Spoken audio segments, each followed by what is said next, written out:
வார்த்தை தேவனுடைய சமூகத்துக்கு வந்தா தானியத்தை பெற்றுட்டு போகணும், தானியத்தை வார்த்தையை பெற்றுட்டு போகணும்.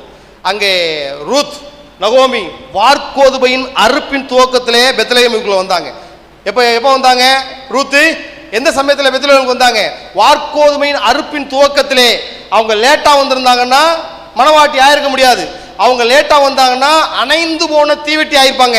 அவங்க சரியான சமயத்துக்குள்ளே சபைக்குள்ள வந்ததுனால தான் அவங்க மணவாட்டி. சபைக்கு சரியான டயத்தில் சபைக்கு வர பார்க்கணும், அப்போதான் மணவாட்டி.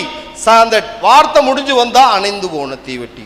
சபைக்குள்ள வந்தா போவாசு 6 படி வார்கோதுமையை கட்டி கொடுப்பாரு, தூக்கிட்டு போலாம்.